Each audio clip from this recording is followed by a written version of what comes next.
கண்டிப்பாக அடுத்து next heading பாருங்கள். நெக்ஸ்ட் ஹெட்டிங் பார்த்தீங்கன்னா ஜெனடிக் இன்ஜினியரிங் சொல்லக்கூடியது. ஜெனடிக் இன்ஜினியரிங்னா என்னென்னு பார்த்தீங்கன்னா மரபு பொருளியல் பேர். ஜெனடிக் இன்ஜினியரிங்னா மரபு பொருளியல், அதை பற்றி பார்க்க போகிறோம். Genetic engineering is the manipulation and transfer of gene from one organism to another organism to create new DNA called as recombinant DNA or RNA. இதுக்கு பேர் தான் ஜெனடிக் இன்ஜினியரிங் பேர். என்ன சொல்கிறாங்கன்னு பார்த்தீங்கன்னா, ஒரு ஆர்கன்லேருந்து இன்னொரு ஆர்கனுக்கு ஒரு ஜீனை டிரான்ஸ்ஃபர் பண்ணி புதிய டிஎன்ஏ உருவாக்கும். அதாவது அங்கே இருக்கக்கூடிய டிஎன்ஏவும் ரெண்டு ஆர்கனுடைய டிஎன்ஏ ஒன்றாக இணைந்து ஆர்டிஎன்ஏ உருவாகுது. அதுக்கு பேர் தான் ஜெனடிக் இன்ஜினியரிங் சொல்லக்கூடியது. ஓகேங்களா? இந்த term recombinant is used because DNA from two different sources can be joined together. என்ன சொல்றாங்க பார்த்தீங்கன்னா, டிஎன்ஏ வந்து என்னமோ அதாவது ஒரு ஆர்கன் இருக்கு, அந்த ஆர்கனுடைய ஜீனும் இன்னொரு ஆர்கனுடைய ஜீன் இருக்கக்கூடிய ரெண்டு டிஎன்ஏ ஒன்றாக இணையும் போது அங்கே ஆர்டிஎன்ஏ உருவாகுது. அதுக்கு பேர் தான் ரீகாம்பினன்ட் டிஎன்ஏ சொல்லியிருக்காங்க. இந்த term recombinant DNA is used because DNA. அவன் என்ன சொல்றான்னு பார்த்தீங்கன்னா, இந்த டிஎன்ஏ பதத்தை பயன்படுத்தும் காரணமாக டிஎன்ஏ இரு வகையான மூலங்களிலிருந்து பெறப்பட்டு இணைக்கப்படுது. அந்த இரு வகையான மூலங்கள் என்னன்னு பார்த்தீங்கன்னா, ஒன்று hence genetic engineering is as called as recombinant DNA technology. இது வரைக்கும் 2 மார்க் கொஸ்டின் இங்கேருந்து வரும். ஓகேங்களா? அடுத்து பாருங்கள், நெக்ஸ்ட் என்ன பார்க்க போகணும்னு பார்த்தீங்கன்னா, டெக்னிக்ஸ் ஜெனடிக் இன்ஜினியரிங் பேசிக் ரெக்யர்மெண்ட்ஸ் அப்படின்னு. டெக்னிக்ஸ் அண்ட் பாருங்க, டெக்னிக்ஸ் சொன்னாலே மரபு பொருளியல் தொழில்நுட்பம். பேசிக் ரெக்யர்மெண்ட்ஸ்னா அடிப்படை தேவைகள். பேசிக் ரெக்யர்மெண்ட்ஸ்னா அடிப்படை தேவைகள். அப்போ ஜெனடிக் இன்ஜினியரிங் இந்த டெக்னிக்கை நம்ம யூஸ் பண்ணுறதுக்கு சில தேவைகள் தேவை. சில அடுத்து என்னென்ன தேவைன்னு பார்த்தீங்கன்னா, ஃபர்ஸ்ட் வந்து presence of plasmid. Presence of என்ன வேணும்? பிளாஸ்மிட் தேவை.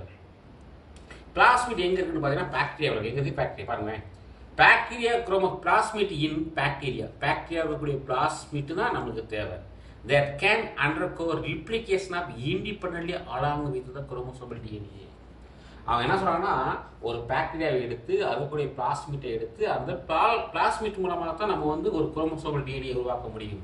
அதாவது இரட்டிப்படைய முடியும் தனிச்சையாக ஒரு. ஏன்னா அந்த பிளாஸ்மிட்டுக்கு வந்து அதை வச்சு தான் ஒரு குரோமோசோமல் டபுளாக டெப்ளிகேட் ஆக முடியும் சொல்கிறாங்க. அந்த ரெஸ்ட்ரிக்ஷன் அதாவது ரெஸ்ட்ரிக்ஷன் என்சைம். ரெஸ்ட்ரிக்ஷன் என்சைம் சொல்லக்கூடியது வந்து பார்த்தீங்கன்னா டிஎன்ஏ, அதாவது கட்ஸ் ஆர் பிரேக் டிஎன்ஏ. ஒரு டிஎன்ஏ வந்து ஒரு பர்டிகுலர் பிளேஸில் டிஎன்ஏ கட் பண்ணுறதுக்கு பயன்படுத்தக்கூடிய என்சைம். ஒரு டிஎன்ஏ ஸ்டாண்டுனா அது ஒரு நீளமான ஸ்டாண்டு. அந்த ஸ்டாண்டை வந்து நம்ம எந்த இடத்துலலாம் கட் பண்ணிடலாமோ அது கட் பண்ணுவதற்கு பயன்படுத்தக்கூடிய என்சைம் தான் ரெஸ்ட்ரிக்ஷன் என்சைம். அதுக்கு பேர் இன்னொரு பேர் மாலிகுலர் சிசஸ்ன்னு பேர். அது டிஎன்ஏ லீகேஸ். டிஎன்ஏ லீகேஸ் அப்படிது are the enzymes which help in பாருங்க லிகேஸ் சொல்ல முடியாது. The broken DNA fragments. அதாவது என்ன சொல்றாங்க பார்த்தீங்கன்னா, ரெஸ்ட்ரிக்ஷன் என்சைம் வந்து டிஎன்ஏ வெட்டுறதுக்கு பயன்படுது. அந்த வெட்டப்பட்ட டிஎன்ஏவை வேறு இடத்துல ஒட்டுவதற்கு பயன்படக்கூடிய என்சைம் தான் டிஎன்ஏ லீகேஸ். அப்போ கட் பண்ணக்கூடிய என்சைம் வந்து ரெஸ்ட்ரிக்ஷன் என்சைம், அதை இணைக்கக்கூடிய என்சைம் வந்து டிஎன்ஏ லீகேஸ் சொல்லக்கூடியது. நெக்ஸ்ட் நம்ம என்ன பார்க்க போறோம்னா ஜீன் குளோனிங் பார்க்க போகிறோம். என்ன பார்க்க போகிறோம்? ஜீன் குளோனிங் சொல்லக்கூடிய ஹெட்டிங். அப்போ இந்த ஜீன் குளோனிங் சொல்லக்கூடிய ஹெட்டிங் பார்த்தீங்கன்னா பாருங்க, குளோன் அப்படின்னு சொன்னாலே என்ன சொல்வது கேட்க உங்களுக்கு மனதில் என்ன தோன்றுது அப்படின்றாங்க. பாருங்க, what remains your mind when you hear the word clone. குளோன்னா என்ன? அப்கோர்ஸ் சந்தேகம் இல்லாமல் டாலின்னு சொல்லக்கூடிய ஒரு செம்பரியாடு தான் நம்மளுக்கு நினைவு வரும். அப்போ குளோன் சொன்னாலே நமக்கு நினைவு வரக்கூடிய என்னென்னா டாலின்னு சொல்லக்கூடிய ஒரு செம்பரியாடு. அதை தான் முத குளோனிங் முறையில் உற்பத்தி பண்ணாங்க. ஃபஸ்ட்டு உற்பத்தி பண்ணது அது. ஓகேங்களா? பாருங்க, இந்த carbon copy of an individual often called is clone. Carbon காப்பினா என்ன? ஒரு கார்பன் பேப்பரை கீழே வச்சு மேலே ஒரு சீட் எழுதணும்னா அந்த காப்பி அப்படியே கீழே விழுந்து பாருங்க, அதான் கார்பன் காப்பி. அப்படியே டிக்டாக் அதாவது டிட்டோவாக இருக்கக்கூடியது. ஓகே, அப்புறம் clone means make a genetically exact copy an organism. அதாவது ஜெனட்டிக்னா ஜெனட்டிக்கல் என்ன காப்பி இருக்கோ அந்த காப்பி எக்ஸாக்டாக இன்னொரு காப்பி உருவாயிருச்சுன்னா அதுக்கு பேர் தான் க்ளோன் சொல்லக்கூடியது. பாருங்க பார்ப்போம். ஓகேங்களா, இதில் வந்து என்ன சொல்ல வராங்க அப்படின்னு பார்த்தீங்கன்னா ஜீன் குளோனிங். பாருங்க, ஜீன் குளோனிங் பார்த்தீங்கன்னா இந்த gene cloning gene or a place of DNA fragment is inserted into a pancreas cells. அதாவது ஒரு ஜீனை வந்து எடுத்து ஒரு ஜீன் அல்லது ஒரு டிஎன்ஏ துண்டானது பாக்டீரியா செல்லுக்குள்ள நம்ம நுழைக்கணும். ஒரு ஜீனையோ அல்லது ஜீன் இருக்கக்கூடிய ஒரு பிளேஸ் ஒரு பார்ட்டு ஜீன் டிஎன்ஏவையும் எதுக்குள்ளே இணைக்கணும்னு பார்த்தீங்கன்னா பாக்டீரியா செல்லுக்குள்ளே இணைச்சிடும். இப்போ அந்த பாக்டீரியா செல் பகுப்படையும் போது அதன் உள் செலுத்தப்பட்ட டிஎன்ஏவும் ரிப்ளிகேட் ஆகும். இது நீங்கள் என்ன புரிஞ்சுக்கணும்னா ஜீன் குளோனிங்கில் ஒரு ஜீனையோ அல்லது ஒரு பீஸ் ஆஃப் டிஎன்ஏ ஃப்ராக்மெண்ட்டை எடுத்துக்கிட்டு ஒரு ஜீனை அனுப்பலாம். இதை எங்கன்னா பாக்டீரியா செல்லுக்குள்ள அனுப்பிடுறோம்.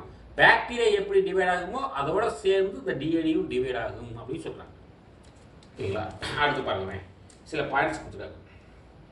என்ன பாயிண்ட்ஸ் அப்படின்னு பார்த்தீங்கன்னா என்னென்ன அந்த ப்ராசஸ் பண்ண போகிறோம்னு பாருங்கள். ஃபர்ஸ்ட் வந்து ரெஸ்ட்ரிக்ஷன் என்சைமை பாருங்க. First isolation of design DNA. நம்ம ஒரு டிஎன்ஏ எடுத்து அதை ஃப்ராக்மெண்ட் கட் பண்ண போகிறோம். அதுக்கு பயணக்கூடிய என்சைம் வந்து ரெஸ்ட்ரிக்ஷன் என்சைம். அப்போ டிஎன்ஏ கட் பண்ணக்கூடிய என்சைம் எதுன்னு கேட்டால் ரெஸ்ட்ரிக்ஷன். இது ஒரு மாதிரி கொஸ்டின். இப்போ கட் பண்ண அந்த டிஎன்ஏ ஃப்ராக்மெண்ட்டை சூட்டபிள் வெக்டார் கடத்தி மூலமாக அதாவது பிளாஸ்மிட் மூலமாக மேக் டிஎன்ஏ ஆர்டிஎன்ஏ அதான் ஆர்டிஎன்ஏ உருவாக்கணும். ஓகேங்களா, இப்போ transfer of rDNA packet host cells. அப்படி ஆர்டிஎன்ஏ உருவாச்சு வருங்க அதை வந்து திருப்பி எங்கே செய்யணும்னா பாக்டீரியா ஹோஸ்ட் செல்லுக்குள்ளே நுழைக்கிறோம். இந்த செலெக்ஷன் ஆஃப் மல்டிப்ளிகேஷன் அதை பாருங்க, selection and multiplication recombination host cells of gene clone. அவ்வாறு உள்ளே செலுத்தப்பட்ட அந்த மாதிரி உள்ளே செலுத்தமா இல்லையா அப்படி உருமாற்றம் அடைந்த விருந்தோம்பி செல்களை தேர்ந்தெடுத்து மறு சேர்க்கை டிஎன்ஏவை பாக்டீரியா செல் பெருக்கமடை இதுவன் மூலமாக நகல்பெருக்கு ஏற்படுகிறது. அடுத்து expression of clone gene is host cell. விருந்தோம்பியின் செல்லில் புதிய ஜீன் தனது பண்புகளை வெளிப்படுத்துதல். அப்போ எக்ஸ்பிரஷன் என்ன வெளிப்படுத்துது, அதாவது எக்ஸ்பிரஷன் வெளிப்படுத்த சொல்றாங்க. அப்போ expression of clone gene is host cells.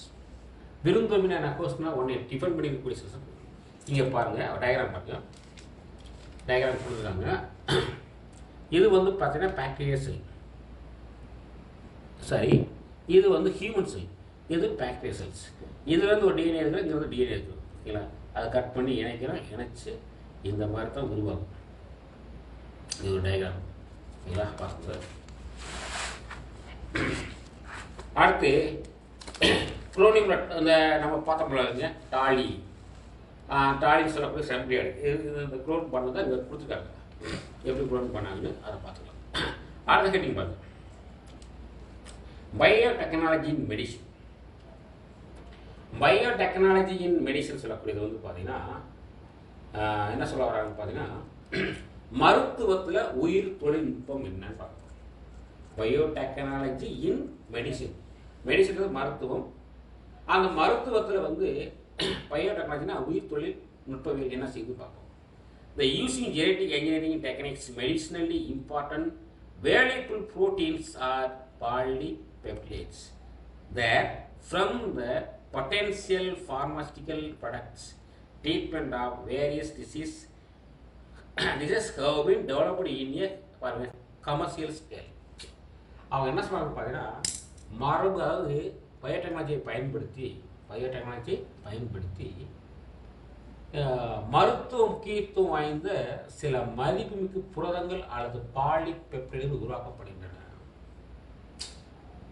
பயோடெக்னாலஜியை பயன்படுத்தி மருத்துவத்துக்கு அதாவது மெடிசனுக்கு தேவையான புரோட்டீன் மற்றும் பாலிபெப்டைடு வந்து உற்பத்தி பண்ணக்கூடிய டெக்னாலஜி தான் பயோடெக்னாலஜி. பயோடெக்னாலஜி உற்பத்தி பண்ண சொன்னாங்க. இப்போ பாருங்க, நெக்ஸ்ட் கேள்வி பாருங்க. Pharmaceutical products developed by rDNA technique. அப்போ என்ன சொல்லணும் பார்த்தீங்கன்னா ஆர்டிஎன்ஏ தொழில்நுட்பத்தின் மூலமாக ஆர்டிஎன்ஏ ரீகாம்பினன்ட் டிஎன்ஏ மூலமாக அதற்கு உருவாக்கப்பட்ட மருத்துவ பொருட்களை பற்றி நம்ம பார்க்கணும். அப்போ ஆர்டிஎன்ஏ டெக்னாலஜி மூலமாக உருவாக்கப்பட்ட மருத்துவ பொருள் என்னன்னு பார்த்தீங்கன்னா first insulin. Insulin used in treatment of diabetes. அப்போ ஆர்டிஎன்ஏ மூலமாக உருவான மருந்து என்ன மெடிசன் பார்த்தீங்கன்னா இன்சுலின். இந்த இன்சுலினை வச்சு சர்க்கரை நோயை சிகிச்சையை நம்ம சரி பண்ண முடியும். இது வந்து ஆர்டிஎன்ஏ உருவானது. அடுத்து human growth hormone used for treating children with growth deficiency. அவங்க என்ன சொல்றாங்க பார்த்தீங்கன்னா வளர்ச்சி குறைபாடு உள்ள குழந்தைகளின் குறைபாட்டினை நீக்கும் மனித வளர்ச்சி ஹார்மோனை உருவாக்கலாம். அப்போ ஆர்டிஎன்ஏ டெக்னாலஜி மூலமாக ஃபஸ்ட்டு பாயிண்டில் வந்து இன்சுலின் உற்பத்தி பண்ணுறாங்க. அது வந்து சர்க்கரை நோயை கியூர் பண்ணுது. அதே மாதிரி ஹார்மோன் யாரெல்லாம் வந்து ஹியூமனில் வந்து ஹார்மோன் குறைவாக இருக்காங்களோ அந்த குழந்தைகளுக்கு ஹார்மோன் கொடுத்து அதிகமான வளர்ச்சி உருவாக்கலாம்னு சொன்னாங்க. அடுத்து blood clotting factors developed in haemophilia. அதாவது ஹீமோகுளோபின் குறைவாக இருப்பாங்க இல்லையா, ஹீமோகுளோபின் ஹீமோபீலியா ரத்த உறைதல், அதாவது நோய் கட்டுப்பாட்டுக்கான ரத்த காரணி, அதை உற்பத்தி பண்ண முடியும். ஹீமோகுளோபினை உடம்பில் வந்து அதிக அளவு உற்பத்தி பண்ணலாம். இது மூலமாக ஆர்டிஎன்ஏ டெக்னாலஜி மூலமாக சொல்லலாம். அடுத்து இந்த plasminogen activator is used to dissolve blood clots and prevent heart attacks. அது பிளாஸ்மினோஜன் தூண்டி ரத்த உறைகளை தடுக்கும் காரணி. அதாவது ரத்த உறைகளை தடுக்கும் காரணி தான் என்னது, பிளாஸ்மினோஜன் தூண்டி சொல்றது. ஓகேவா? டு டிசால்வ் பிளட், அதாவது ரத்த கட்டிகளை கரைத்து இதய அடைப்பை தவிர்க்குது. அப்போ அதாவது பிளாஸ்மினோஜன் ஆக்டிவேட்டர், அதாவது பிளாஸ்மினோஜன் ஆக்டிவேட்டர் சொல்லுது, ஹார்ட் அட்டாக் தடுத்து சொல்லுது. அடுத்து பாருங்க, development of vaccines against various disease like hepatitis B and rabies. Hepatitis B. அப்போ ஆர்டிஎன் மூலமாக என்ன உருவாக்குன்றாங்க பாருங்க, வேரியஸ் டிசீஸ். வேரியஸ்னா பாருங்க, ஹெப்பாட்டிஸ், அதாவது ஹெப்பாட்டிஸ் பி மற்றும் வெறிநாயகடி அந்த நோயை தடுப்பூசியில் உற்பத்தி. அப்போ ஆர்டிஎன் மூலமாக தடுப்பூசியில் உற்பத்தி பண்ணப்பட்டிருக்கு. அது வெறிநாயகடிக்கு எதிர்ப்பாக பயன்படக்கூடிய ஒரு மருந்து. அடுத்து பார்த்தீங்கன்னா ஜீன் தெராப்பின்னு சொல்லக்கூடியது பாருங்க.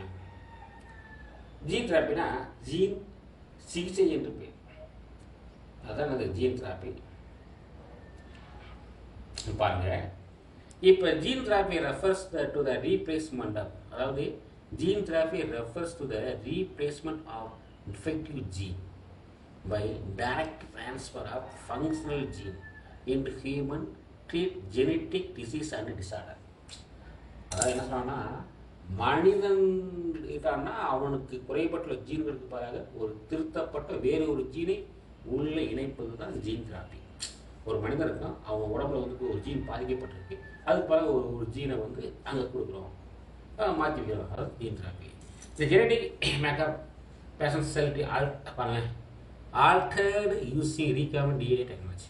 இது வந்து ஒரு ஆல்டர் பண்ணுறது, அது வந்து நோய் உள்ள மனித ஜீன்கள் வந்து மறுசேர்க்கை டிஎன்ஏ உட்படுத்தப்பட்டு திருத்தப்படுகின்றன. இப்போ ஒரு மனிதனுக்கு வந்து ஒரு ஜீன் பாதிக்கப்பட்டிருக்கு, அதனால வேற ஒரு ஜீன் இணைக்கிறாங்க. அந்த பாதிக்கப்பட்ட ஜீனை வந்து திரும்பவும் பாதிப்பு இல்லாமல் மாற்றுறாங்க. அதுதான் இதெல்லாம் வந்து எப்போன்னு பார்த்தீங்கன்னா இந்த சக்ஸஸ்ஃபுல்லி இம்ப்ளிமெண்டடு 1990 கொண்டு வந்தாங்க. இதில் வந்து ஜீன் தெராப்பியில் வந்து 2 டைப் இருக்குது.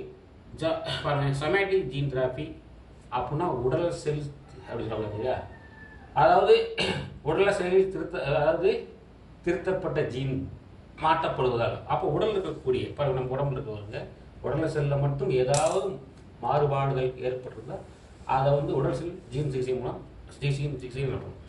நம்ம உடம்புல இருக்கக்கூடிய செல்களில் வந்து ஏதாவது பிரச்சனைனா அந்த சொமேட்டிக் ஜீன் தெராப்பி மூலமாக சரி பண்ணிடலாம்.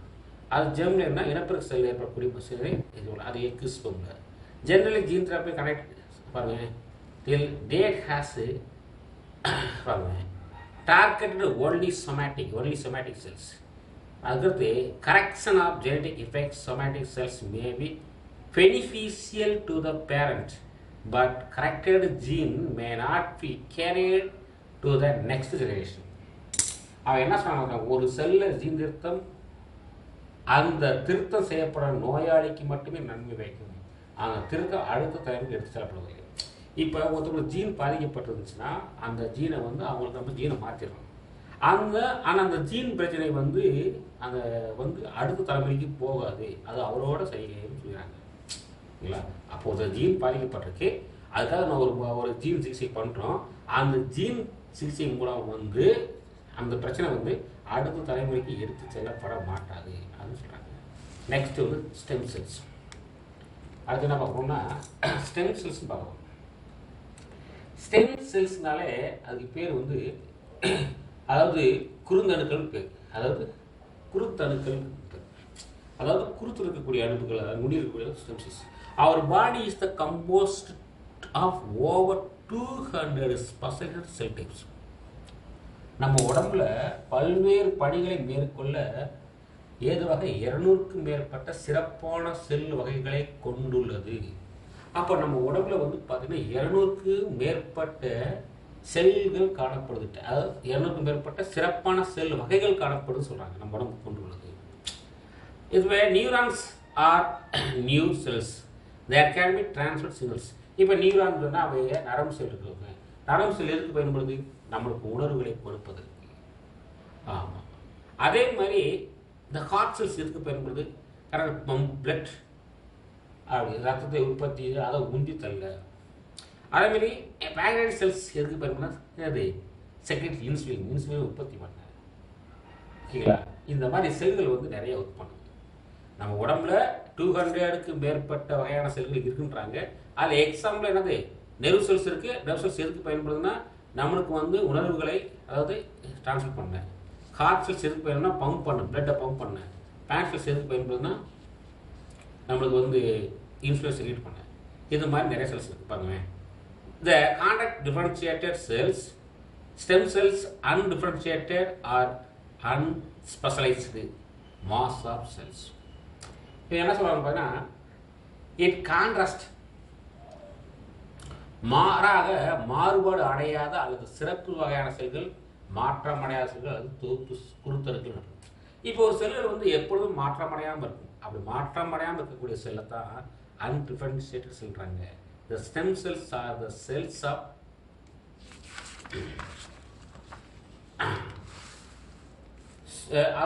வேரியபிள், அதாவது புரோட்டோஜெனி சொல்கிறாங்க.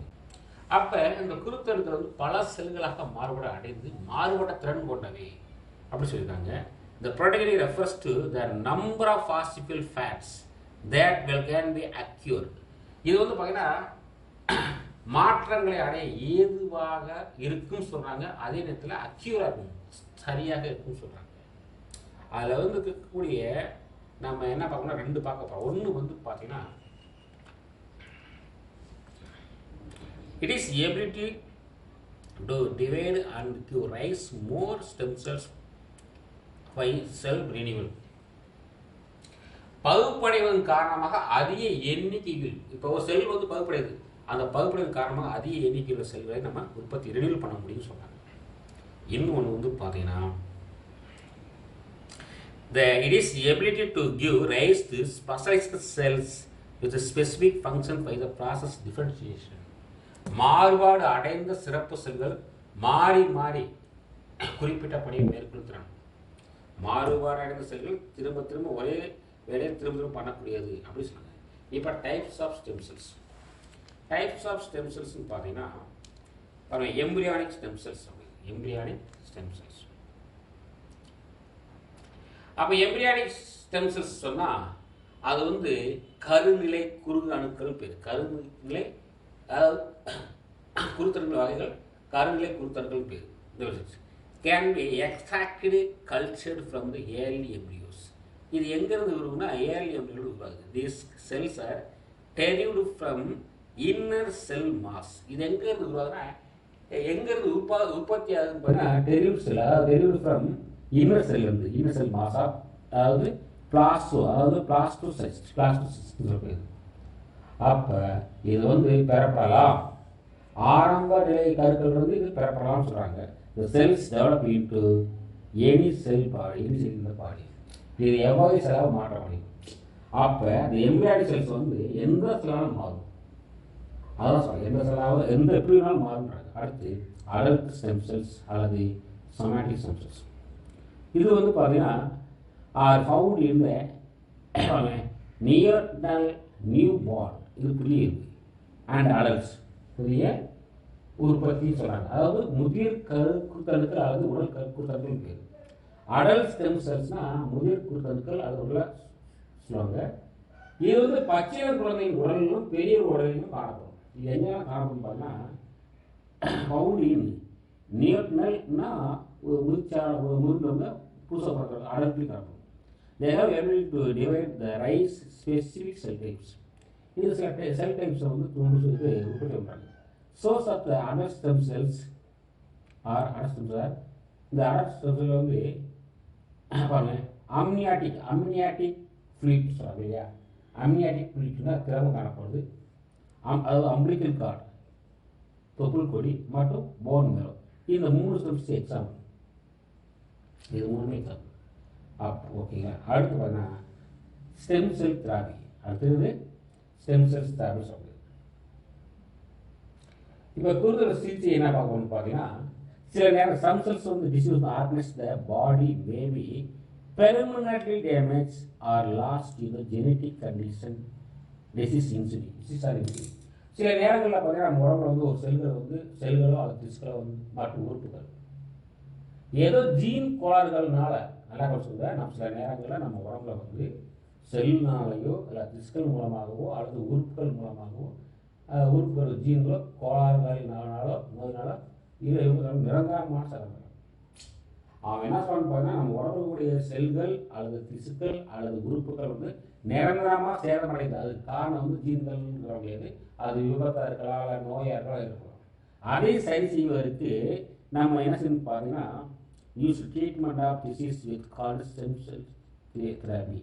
அப்போ நம்ம ஏற்கனவே எடுத்து வச்சுக்கோங்க இல்லையா, அந்த அம்பிளிகர் தொப்புள் கொடி ஏற்கனவே நம்ம எடுத்து வச்சுக்கோம்னா அதுக்குரிய ஸ்டெம் செல்ஸை வந்து இதை நம்ம ஆக்டிவேட் பண்ணால் இல்லை நினைச்சோம்னா இது வந்து பழையபடி சரியாயிடும் சொல்கிறாங்க. அப்போ பாருங்க, Parkinson's disease and disease the neural stem cells case replace the damage and lost neurons. என்ன சொல்கிறாங்க பார்த்தீங்கன்னா, அதாவது பார்க்கின்சன் நோய் மற்றும் பார்க்கின்சன் டிசீஸ் அல்லது அல்ஜி, அதாவது பார்க்கின்சன் டிசீஸ் அல்லது அல்ஜிமார் நோய், இது போன்ற நரம்பு சிதைவு குறைபாடுகளை குணப்படுத்த குறுந்தல்கள், இந்த மாதிரி 2 நோய் வருது. ஒன்று பார்க்கின்சன் டிசீஸ் வரும், அல்ஜிமர்